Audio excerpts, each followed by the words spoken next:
رفتار رہی تو مجھے پورا یقین ہے کہ عمران خان کی حکومت پاکستان کی دنیا کی نمبر 1 کرپٹ حکومت ہو. تو جو دوسروں پر الزام لگاتے تھے آج دنیا کے کرپٹ ترین لوگ بن چکے ہیں. جو حکومتی کرپشن ہے 152 نمبر پہ پہنچ گئی ہے. اب صرف 28 نمبر باقی ہے اور مجھے پورا یقین ہے کہ چند مہینوں میں انشاءاللہ وہ بھی طے کر لیں گے. یہ آج حقائق ہے ملک کے. سوال کوئی ہے جی؟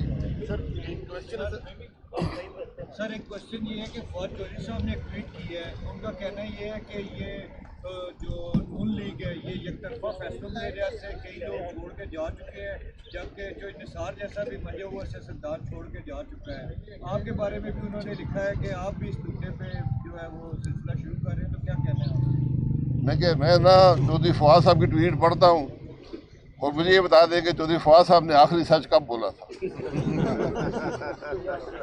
یہ تاریخ بتا دیں تو پھر میں آپ کے سوال کا جواب دے سکوں. اچھا سر ایک کوشچن سر، آپ نے جب پی ڈی ایم سے پیپلز پارٹی علیحدہ ہوئی تھی تو آپ نے کہا تھا کہ پیپلز پارٹی کو واپسی کے لیے جو ہے وہ پی ڈی ایم کا اعتماد بحال کرنا پڑے گا. جی تو سر اب پیپلز پارٹی سے دوبارہ رابطے بھی کیے جا رہے ہیں، عدم اعتماد کے حوالے سے بھی کیا کرنے جا رہے ہیں آپ لوگوں کے؟ ابھی تک تو کوئی فیصلہ نہیں ہو پایا اور پیپلز پارٹی آپ لوگوں کا اعتماد جو ہے وہ بحال کر چکی ہے. اب پیپلز پارٹی نے پی ڈی ایم خود چھوڑا تھا.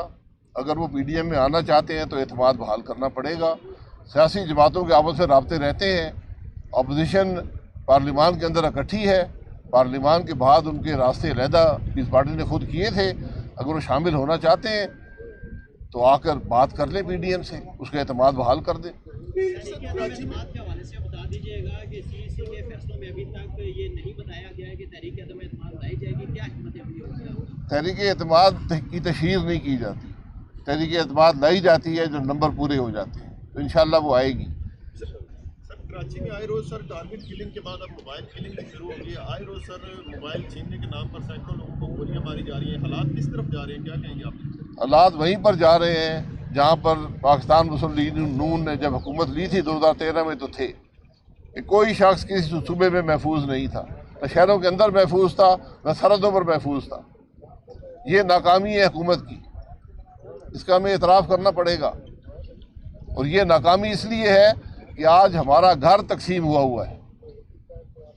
یہاں پر آپ پارلیمان کے اندر دیکھ لیں، پارلیمان سے باہر دیکھ لیں، یہ پورا ملک تقسیم ہو چکا ہے. اور آج اس کا صرف ایک حل ہے کہ اس ملک میں فوری اور شفاف الیکشن کرائے جائیں. اگر یہ نہیں کریں گے تو آپ کی مشکلات میں اضافہ ہوتا چلا جائے گا. ٹھیک ہے نا؟